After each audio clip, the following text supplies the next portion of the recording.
for joining us today. My name is Dr. Amy Gable, and I'm the Director of Client Training and Consultation with the Pearson Clinical Assessment Group, and I'm actually covering today's webinar for Dr. Gloria McCoo, my colleague who's out on an emergency.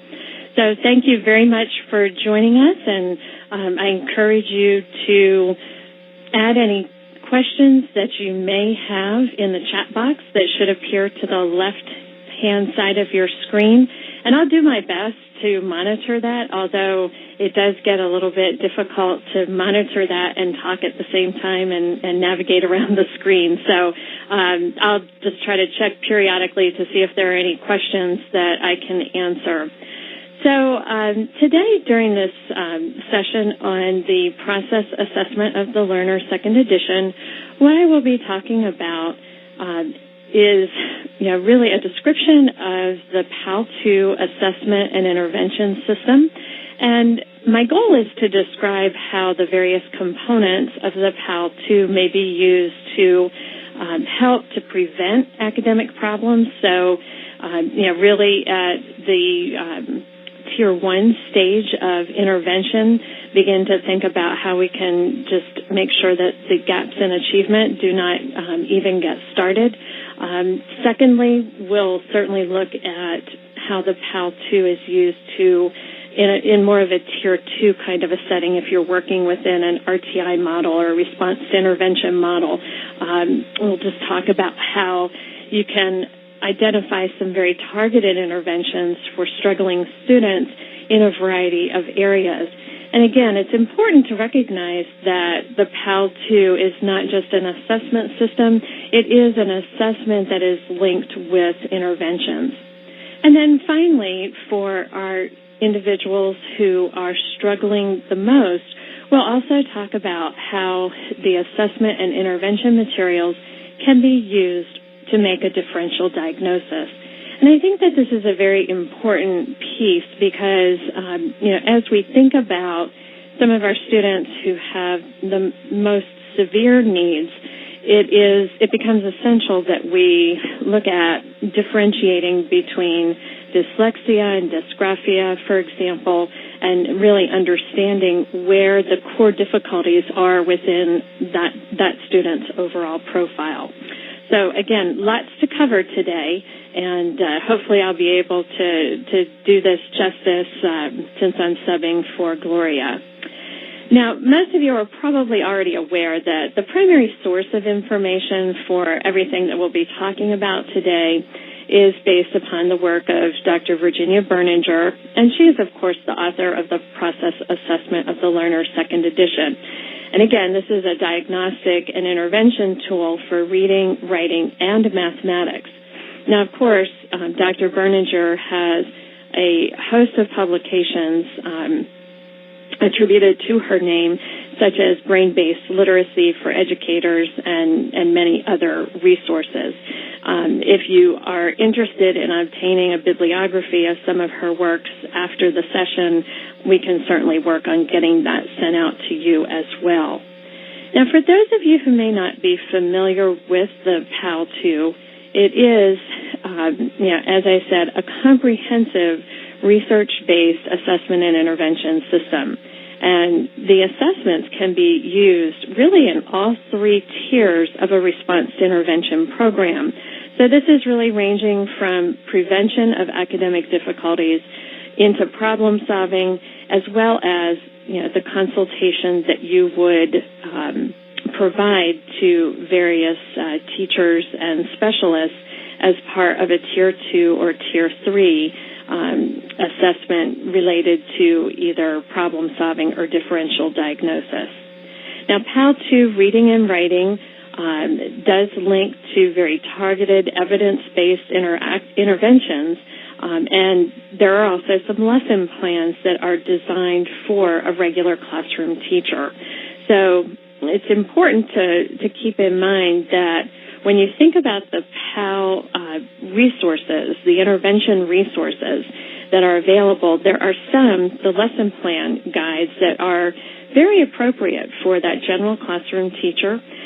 They can be used as part of just a supplement to the core curriculum.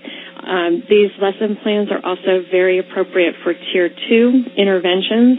And again, if we're thinking about providing some supplemental services to students who may be struggling.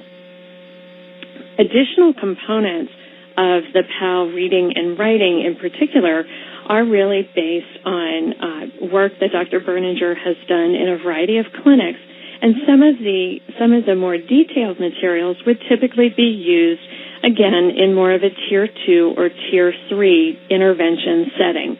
So these kinds of tools might not be some of the same kinds of detailed lesson plans, but they still offer the teacher or the interventionist with a variety of tools and materials and resources that can be used with the students in the classroom or in the small group. And I think you'll see an example, some examples of that as we move forward in today's session. Now, as I mentioned, of course, the PAL-2 is really based upon a 3-tier model itself.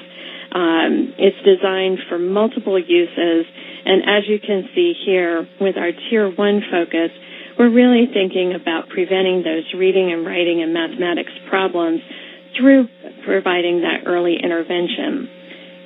In the Tier 2 use of the PAL-2, we are engaging in problem solving with teachers, with parents.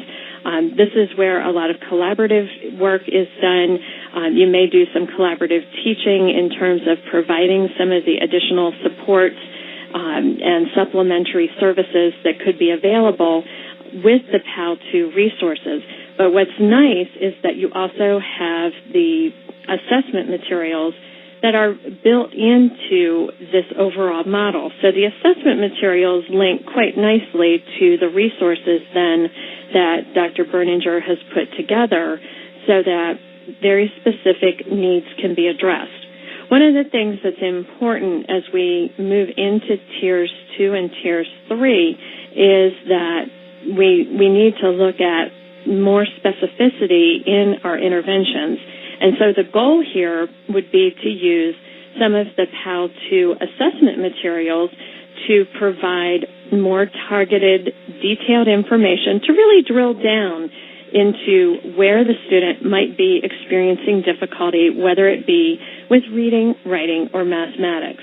And again, Tier 3 is going to be primarily focused on, when we're engaging in assessment, we're going to primarily focus on differential diagnosis and engaging in treatment planning, of course. So if we think about the first tier associated with PAL-2, and we're looking at providing some early intervention services, one of the things that we might want to begin to think about is how do we go about universally screening all of our students? And as you can see in this slide, there are very specific tools that are recommended within the PAL-2 in terms of looking at some of the key skills at each grade level that research has shown are essential in regard to preventing academic difficulties. So one of the reasons why I like this chart is that based upon the research that Dr. Berninger and colleagues have conducted, you can see that we have some essential skills that they recommend be screened. And if you think about your core curriculum, what curriculum is being delivered within that general education classroom, of course, you can think of all of these key skills that are being addressed within that core curriculum. But how good of a job is your core curriculum doing in providing instruction in these areas? As I mentioned, because of the research that exists, we know that these are some of the key areas that all students should be screened on in order to be, proficient readers at the conclusion of the school year. So I think many of us are probably very used to, looking at curriculum-based measures, such as AIMSweb, looking at reading fluency. And, again, those are excellent general outcome measures that could also be used for universal screening as well. So what I'm encouraging you to think about in this discussion is really perhaps think about some of the universal screening tools that you're using, some of those general outcome measures, for example, and look at some of the skills that are listed here. And maybe think about, are there some other things that you could do? Maybe you don't do it with all of the children in universal screening. Maybe you think about doing this with a subgroup.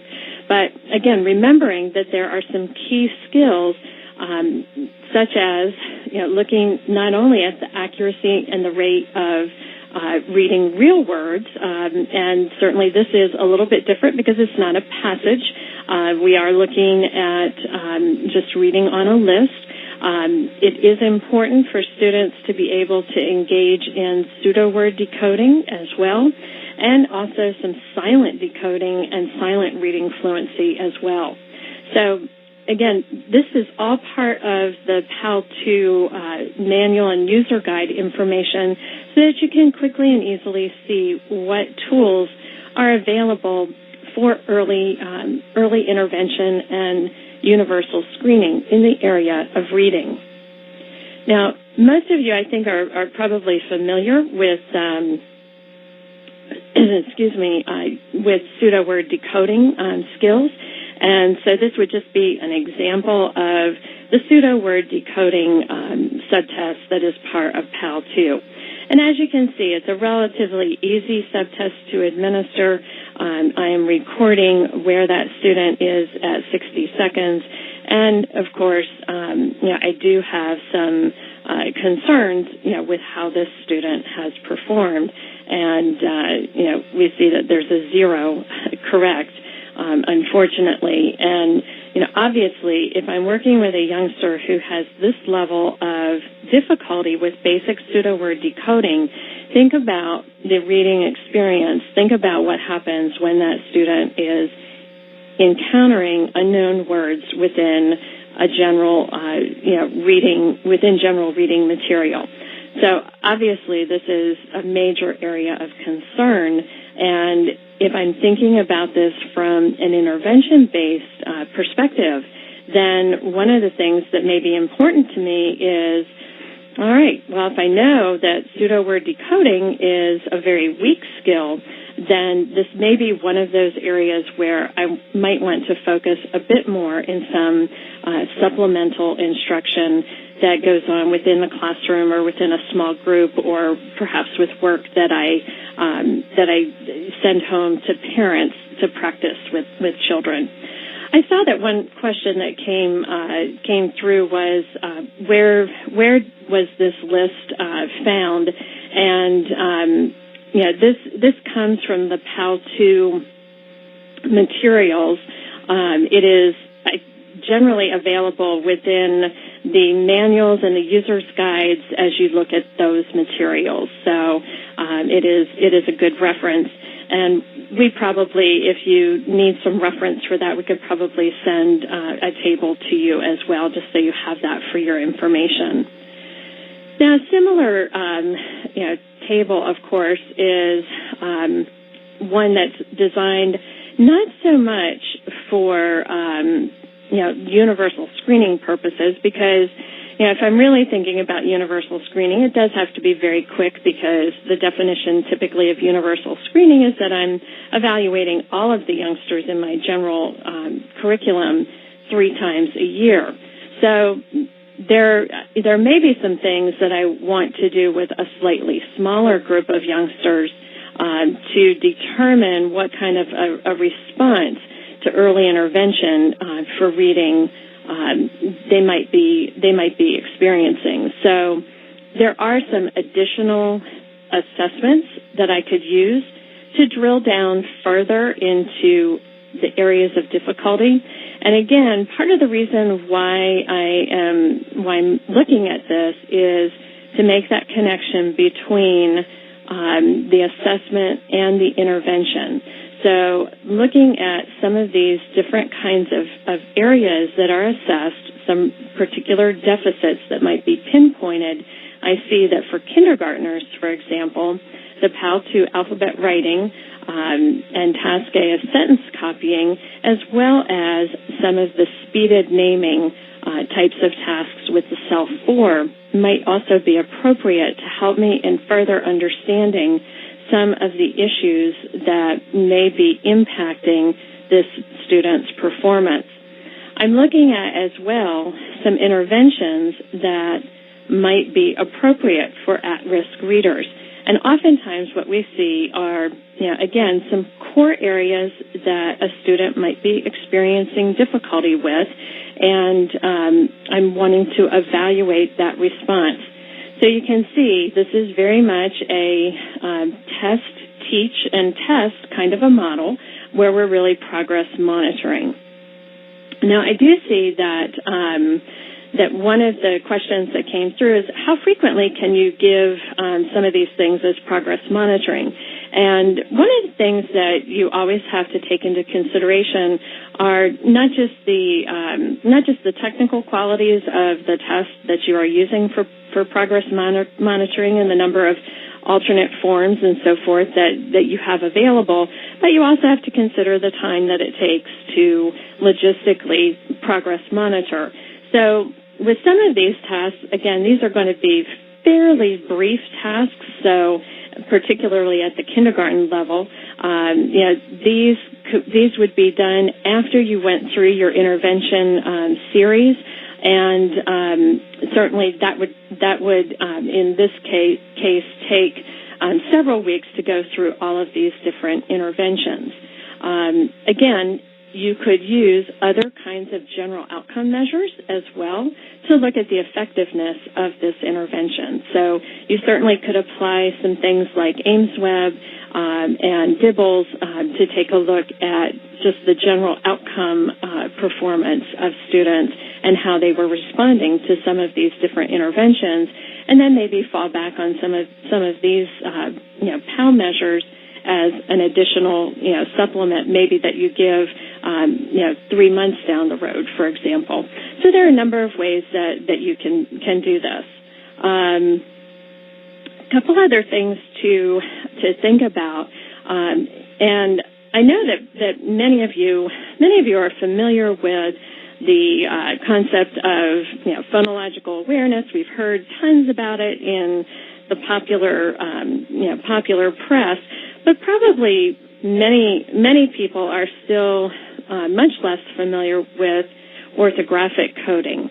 And one of the reasons why orthographic coding is so important, and you see an example of one of the PAL 2 tasks here, is that this orthographic coding piece of things is an essential component of a functional reading and writing process.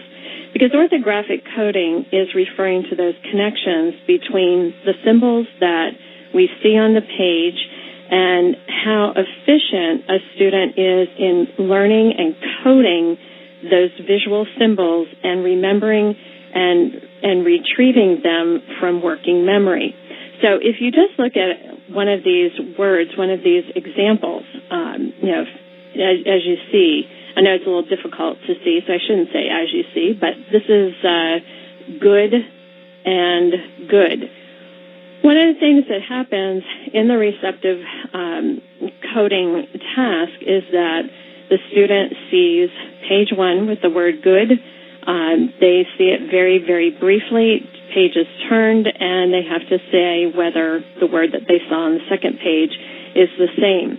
And you can, if you go through and do this task on your own, one of the things that you quickly recognize is that if you have to, as a reader, or in how you attack words, if you have to sound everything out, if you don't have that capability to automatically visually recognize the, how that word looks, how those letters look, and what kind of sequence they're in a very fluent manner, you are not going to be functioning with a solid, orthographic component of your functional reading system.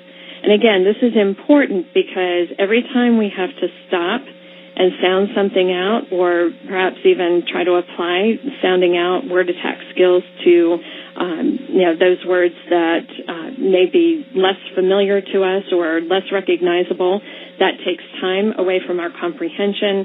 And again, when we think about what makes a good fluent reader, it is a combination of good orthographic skills as well as good phonemic skills. So this is an important component. And again, I know a lot of you are already familiar with phonological components as well. So this is really focusing more on that coding. You see the word coding used in many of these PAL-2 subtests, because what we're talking about is the coding of either the phonological unit or the orthographical unit within short-term memory, and the ability to retrieve that from long-term memory and use the information. So, again, this is all part of the fluency process, but one of the things that I think is important for us to recognize is that the PAL is really designed not as a measure that tells you a reading level per se, or not so much as a specific academic achievement skill test. Rather, it is a process test. And when we're talking about a process assessment, what we're really talking about is looking at the underlying skills, those underlying supportive cognitive processes that will support and enable learning. And so this is very different because these kinds of measures are being used to describe how a student learns or why a student is experiencing difficulty, rather than to give us specific information on levels. And again, why is this important? Well, it is important because if we understand the cognitive processes, the areas where the student may be experiencing difficulty, then we know better how to intervene with that youngster. Now, one of the things that is important for us to keep in mind is that when you think about all of the different kinds of assessments and interventions that are done in the area of reading, and particularly looking at beginning reading, many times we just end up focusing on one level of language. And as you can see here, I have a slide up here that talks about a focus on the subword language. And one of the unique features of the PAL-2 is that Dr. Berninger has found that when we instruct and when we understand where a student is experiencing difficulty at the subword, the word, and the text level, and if we give them practice with skills at all of these different levels and connect them, then students tend to generalize their learning more than, for example, just practicing at the subword level. So, for example, one of the things that is extremely important and is represented by this particular lesson that I'm showing, and this is again from the PAL-2 intervention materials. This is what we call the talking letters card. And it's used as a visual referent to help a student who really needs to work on, very specific, phoneme and grapheme correspondence. We have the little pictures that are there to trigger the memory. What kind of sound does this C make? That's a cat. Or P, pumpkin. So you get the idea. And this little talking letters card resides at the student's desk and serves, again, as a cue and is used in the multiple lessons that the student is presented within the classroom. So one of the things that you can see here is that we're targeting a very specific skill, but this is one component of the entire lesson. It's a component that should take about 10 minutes. When we look at other components of this very same lesson, we're also talking about focusing at the word level. And again, the reason for this is I might be very good at and I might be able to be taught how to sound out, and I might be able to know what those specific phonemes are. But if I can't blend them together to put them into a word, then again, my functional reading system is not going to develop to the extent that we would hope. So at the word level, we're still using that same talking letters as a cue if we need that. But what we're doing here is we're applying that alphabetic principle, and we're just using very simple words through a constructed card deck. Within the PAL materials, they also have just lists of words that you can use. So you could certainly use these words. You can copy these words just by hand and put them on little cue cards. You could use just 3x5 cards. You could do it in a number of ways. So again, what they try to do with these materials is control the difficulty of the words, but again, it's important that we apply the concepts that we're teaching, not just at the subword level, but also at the word level. And again, multiple opportunities for materials so that you don't have to, or a teacher doesn't have to come up with materials all on their own. Now, the last piece, or the last level that is addressed in all of these reading lessons is the text level. And as I mentioned before, this is designed to be within one 30-minute period. A teacher is hitting these essential skills, but you're applying those essential skills at a word level and a text level. And part of the reason for the importance of that is that if we never connect those sub-skills to what the student or what the child is asked to do within the classroom, then the generalization of those skills, oftentimes does not occur. So in this case, the student could still have that talking letters, cue card at their desk, but now they're beginning to apply some of the things that they've learned, some of the things that they've practiced at the word and the subword level with actual reading books. And there are, for the various reading levels, some recommended books that students could use at the various grade levels. So, as I mentioned right in the very beginning, of course, we never just provide this intervention and assume that it has worked. It's always important for us to then go back and progress monitor.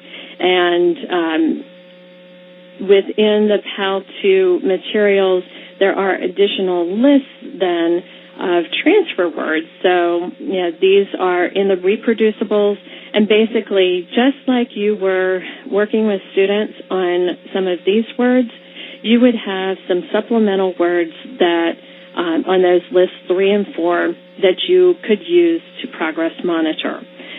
Again, this would be a very quick way of progress monitoring, and it would be a very simple way to graph both the accuracy, and I'm just completing the date and the lesson that we were on, and I'm simply plotting the accuracy in the various probes that I am completing or various lists that I am completing, and I am also making sure that I'm keeping track of various attention and motivational factors that could influence a student's performance. So, as we all know, many times there are intervening variables that may affect how responsive a student has been to the interventions that we have provided. So, again, this is based more upon a rating scale rather than a direct, student performance-based assessment, but just looking at the various components of attention and motivation and how that might have impacted a student's acquisition of skills over a variety of sessions. Okay, so this is something that would be done following each session that was conducted with the student. So that's pretty much, a good example. There are many examples within the PAL2 materials on, different things that you can do with kids, but that's a great example for the area of reading. There's a very similar type of an example for students who may be experiencing some difficulty with writing. Again, what we're trying to do is to look at some of the basic fundamental skills that support the development of writing for our elementary students. Now, keep in mind that the PAL2 is generally designed for elementary age students. You can use it with students who are above the 6th grade level. But again, then you just have to keep in mind what kind of a comparison group you're using. And certainly with the instructional materials, many of those can be appropriate, but you do have to watch just the level and how those materials look. Will they be too babyish for students? But many of the materials that we just talked about are very appropriate regardless of age level. But the key is you're not using these materials, just for the sake of using them. You are, certainly trying to connect it to some of the key skills and where the student may have some holes in their, overall development. Now, within the assessment area, you can see that if I were screening all of my students, as I get into some of the 3rd, 4th grade and up levels, some of this might take a little bit long from a logistical standpoint for screening all students. So it might be, again, a subset that I'm looking at, and certainly, we could look at this, as maybe that next step for a subset that is identified as experiencing some difficulty after universal screening. But just like we had with reading, then there are additional assessments that are recommended for writing that will allow us to pinpoint or drill down into where specific concerns might be residing. And just like with reading, we've got some specific interventions, some early interventions that would take place following the assessment if you saw some weaknesses in these areas, and then the progress monitoring. And again, you can see that the progress monitoring would be a combination of some of the plotting that you would do from the PAL lessons, and then you would do a repeat of some of those screening procedures later on. Typically, you're not going to go back and give this kind of a screening battery, every week or every month. Rather, you're probably looking at giving a battery such as this, maybe every 6 months, maybe every 4 months. But again, you could use some other measures for the progress monitoring as well. Mainly what I'm hoping to get across to you within this introductory PAL session is the idea that it is a very systematic way of looking at the development of reading, writing, and mathematics and how you go about assessing student needs in those areas. So just like we had within the area of writing, we have the same emphasis. I think I said writing and I meant to say reading, but within writing we have the same emphasis on the various levels of language. And we're going to start off, particularly for those of our youngsters who have some difficulties with handwriting legibility, but most importantly, automaticity. We're going to start with just some very basic handwriting lessons. And you can see that this is set up with the same kind of design where it's perfect for a supplementary instructional tool. And we're practicing on simply the writing of letters in a legible and fluent manner. One of the most important things that you see on this worksheet is that there are arrow cues for students regarding how to make these letters. And so this is a very specific instructional strategy that is used to help to not only just practice how these letters are formed, but it's really a way of almost getting that motor program installed, if you will, because it's the practice, it's verbalizing, that you're going down and around and things of that nature. Now, remember, we're not going to just spend an isolated amount of time working slowly on the forming individual letters. Rather, we're going to begin to transfer that skill into the writing of words. And again, we're going to use sets of 3 words, and those are provided within the lesson plans. And this is a task that's going to take about 5 minutes or less.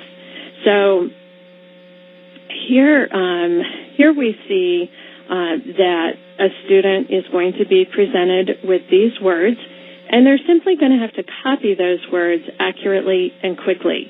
We're not looking right now at spelling from memory. We're simply looking at the ability to copy. And what we're building upon in this activity is those connections between how the letters are formed, how it looks on the page, how those letters are going together. We're doing some talking that we're beginning to introduce as well. The connection between how those symbols look on the page and how they are pronounced. And again, that's a very important component when you think about that orthographic connection. The last part, or the last level, of course, is our text level. And again, in this case, we're looking at 5 minutes of composition time. And so you still have this very brief supplementary instructional process shown in this scenario. So the student is going to have 5 minutes to compose, and then 5 to 10 minutes to share what they have written. So it might be something like this. Again, we're wanting the student to apply some of the things that they have just learned at a higher level and begin to integrate the individual skills with the actual application at a higher level. And then finally, of course, the same thing for the area of mathematics. And, again, the skills, and I think that, from what I know, this is one of the few measures that has a number of cognitive process subtests that are related to mathematics. We certainly have, other measures that have working memory that are part, and some other key components. But this is a very interesting, an interesting approach to things as we begin to look at a combination of some of the cognitive processes, as well as making sure that we look at some of the fluency issues and the basic facts and so forth. So some of this is going to remind you of some of the general outcome measures that you're probably using in your schools already as well. For the upper level grades, you begin to see that we bring in more problem-solving skills, but again, we want to do some switching because switching between multiplication and division is something that is a key point. It's a key skill for students in this grade level. And as in the previous examples that I provided, we have that same test, intervene, progress monitor shown here, and how a student is receiving intervention in this area is important, because we're going to do a lot to just make sure that we've got the automaticity, but we also have a lot here, as you can see, that has the connection between what is seen and what is said, what is written, because that does help to build that fluency. And rarely do you see something like place value. And there are some various components of the PAL, as you'll see, that will look at the assessment, that will look at place value as well. You can see the emphasis on memory as well. Now, one of the key things in the area of mathematics is, of course, the very low-level skill of numeral writing. And with numeral writing, we know that this is an important component, but it's not just about writing the numbers in a legible fashion. Rather, it's also about looking at the sequencing capabilities. So you probably can think of students that you worked with that if you ask them to write the number 9 and then ask them to write the number that came before and after it, you might find them starting at the very beginning with 1 and having to count up before they could tell you. They wouldn't have that representation in their mind. Again, this is something that is important for the fluency and is related to the coding that I've referenced earlier. Now, a couple of people have asked some questions. As we've gone through, why wouldn't the Wyatt 3 be listed in some of these as well? The Wyatt 3 could be a component. It is listed in some of the earlier tools, and there depending upon the system that you work in, there are many that prefer just to leave the Wyatt 3 for evaluations at the Tier 2 or Tier 3 level. So there are certainly other measures, some things from the key math, for example, that could also be used as well. But certainly we're just looking at the PAL 2 right now. And Dr. Berninger has done a lot of work looking at an overall assessment model, looking at integrating the PAL 2 with the WISC-4 and the SELF-4, for example. So you've gotten a little bit of an idea of how we might use the PAL 2 in a Tier 1. I think most frequently where I've seen the PAL 2 used and where I've used it in some cases is really more at a Tier 2 problem-solving consultation level. And one of the important things about Tier 2 is that we really are trying to drill down further. I don't know that in most settings that I've worked in and been familiar with that we've gone quite the level of detail that I just described in Tier 1. In a lot of places, that would have already been kind of pushing into Tier 2. But traditionally, of course, at Tier 2, we're wanting to further identify what the nature of the problem is, administer some of those process measures so that we can understand further why the difficulty might be occurring. And this is a great place, of course, to be interviewing the teacher and conducting those classroom observations to find out more about what's going on. So, most of you that are engaged in a problem-solving methodology, you're familiar with this, already.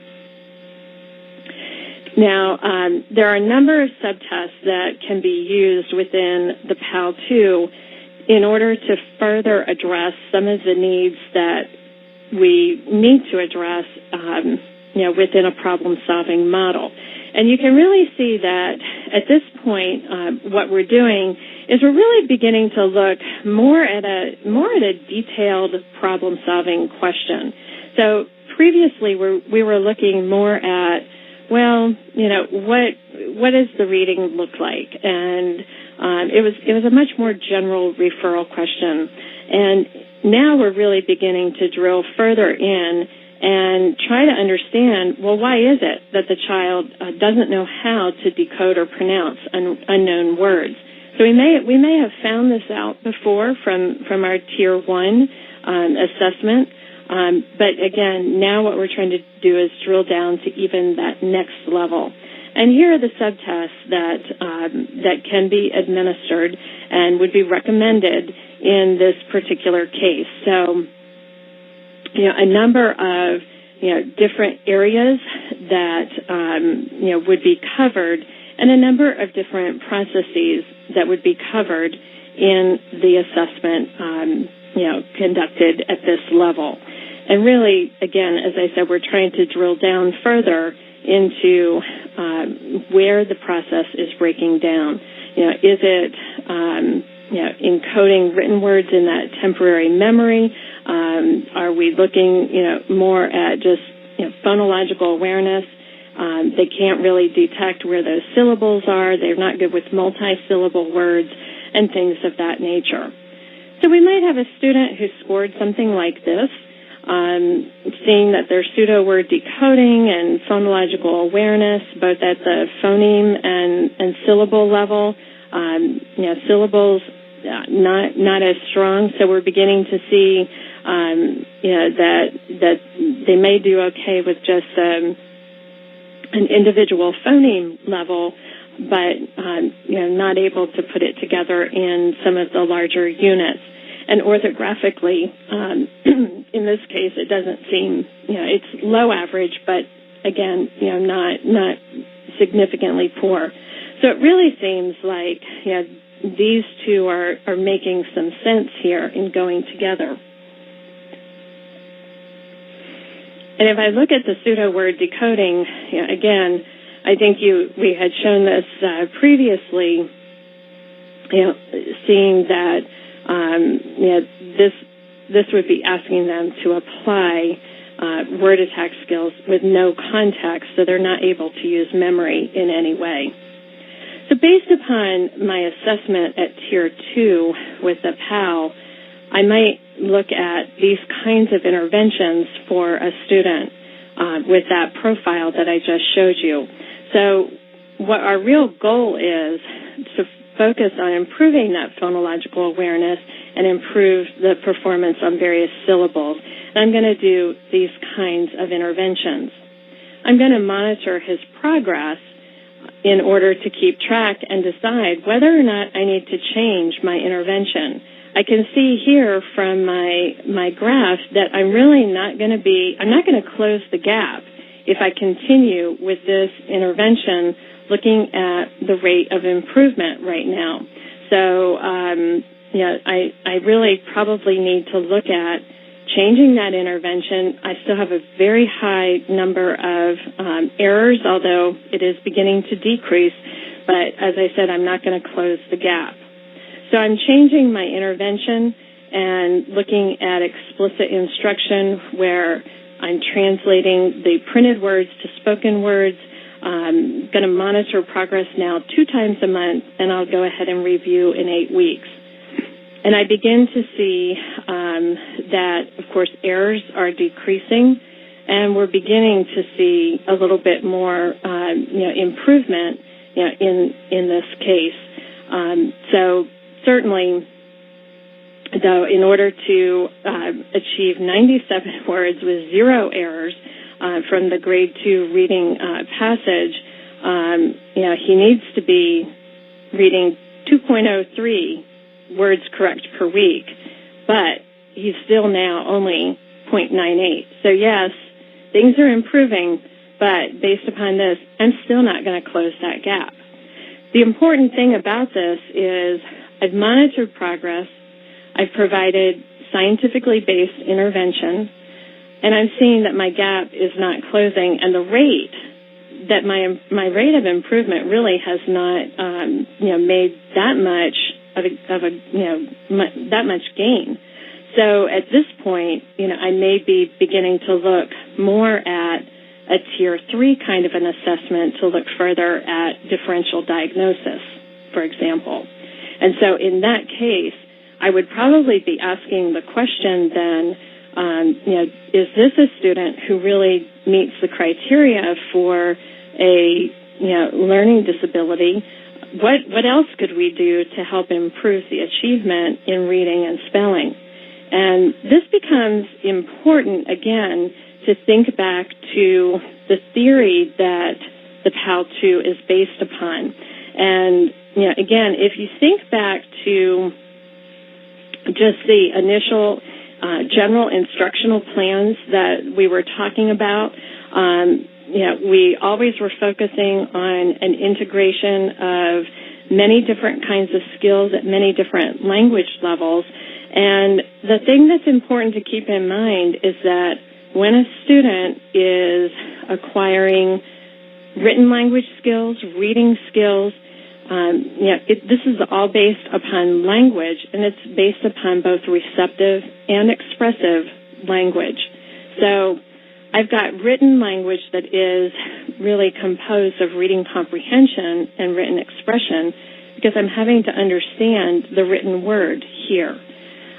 In the case of oral language, again, I'm having to comprehend what is told to me as well as express things orally. And, again, the whole way that Dr. Berninger looks at the development of, reading and written expression is important here because we know that children learn first by hearing language. I mean, obviously, when you're an infant, you're not reading too much. So they're gaining skills through receptive language. Then they begin to talk. The expressive language comes, on board. And they first learn to understand and produce sounds. And by kindergarten, they're beginning to produce, or they are producing, sentences that are correct, syntactically. They usually have over 2,000 words. And that just proceeds then, and the whole reading and writing system of learning or development of skills is extended on these early language by the hand and language by the eye, foundations. Remember, it's all going to be based on those early oral language kinds of experiences. So, when we look at these different subtypes, or different ways that we describe written language problems, again, we know that written language can be impacted by dyslexia. We can also see written language impacted by an oral and written language learning disability and dysgraphia. Dysgraphia is going to involve some of the more, functional, fine motor kinds of skills, but many of these, as you can see, are going to involve some key language skills.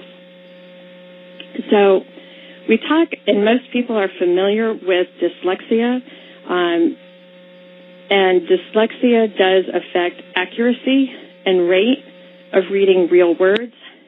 We really see an impact with phonological decoding. It's reflected in poor reading of passages and in written spelling. Typically, for our students who are dyslexic, we see that oral language skills are fairly good, and comprehension, particularly if the student is of high ability level, is okay. Phonological processing, though, is something that is impaired. Now, another type of reading or writing area, difficulty is the oral and written language learning disability. And in this case, what we see is that most of the child's oral language skills, including their comprehension, are impaired in addition to those skills that are impaired in dyslexia. So the difference between these two is that a student with dyslexia, their oral language is often going to appear just fine. Student with an oral and written language disability is often going to, evidence those language skills, those comprehension skills being impaired as they are using language. So when you think about it, an oral written language learning disability is likely going to impact some of our young children, very significantly as they're beginning to, form friendships and interact with others socially, because they do have that language impairment that exists, as well as just more of the academic focus that exists with dyslexia. And then finally, we have dysgraphia, and this is more involving the legibility and the automaticity of our handwriting, and that, of course, impacts traditionally our written spelling. So we're not seeing the same level of difficulty in the language area, but rather this is more in the formulation of language by the hand as opposed to language by the ear.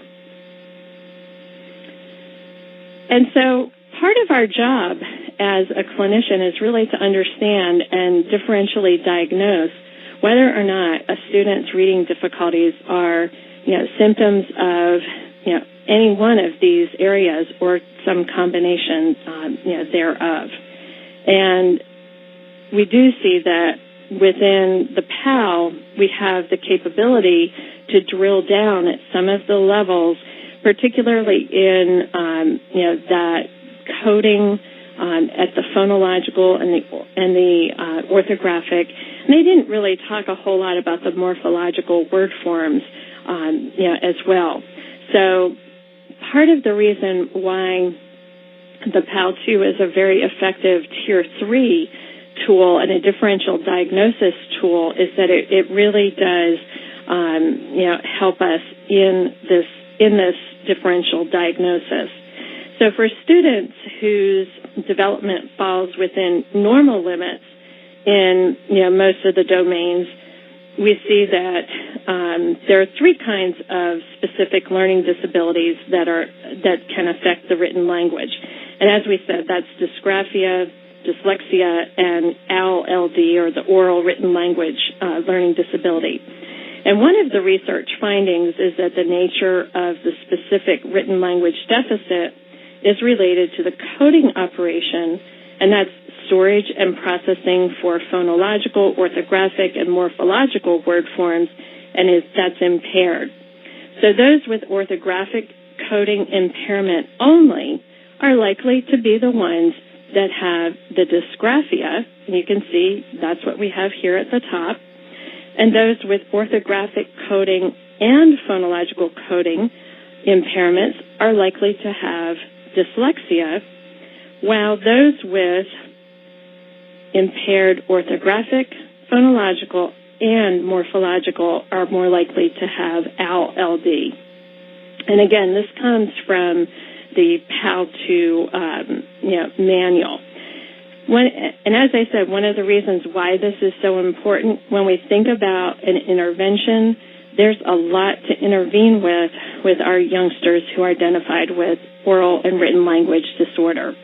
I recently worked with a youngster who I really think is, she's still very young, but I think probably is falling in this area due to the complexity of the needs that she was demonstrating. So, again, these kinds of, examples that we've been showing here are, have been supported in the research that Berninger and colleagues have conducted. And it's important not only because it supports a diagnosis, but also because it supports how we go about instructing these students. And so we know the things that we need to do with students who have dyslexia. And we know that if we work on the systematic and explicit instruction of decoding, then that will aid their comprehension. So, we see that there are many different ways in terms of how we would go about addressing the needs of these youngsters. And again, it's all supported by the research that Berninger and colleagues have done. Now, very quickly, because I know we're at the end of the hour, I do want to just make a quick reference to math. And, of course, we don't have quite the same level of detail of research in the area of mathematics. But we do know that we still have in mathematics an orthographic loop that is more related to, transferring and working with the sounds and what we hear and what we write. Again, we're going to have some of those same kinds of connections. So we might have working memory issues involved here as well. So referral concerns are often going to be expressed to you as difficulties with, either mental calculation, probably, looking at some working memory issues there, some phonological loop, problems, and certainly we have the difficulty with the paper and pencil, as calculations as well. So there are many processes, just like reading, just like writing. There are many processes that can impact why a student has trouble with written calculations.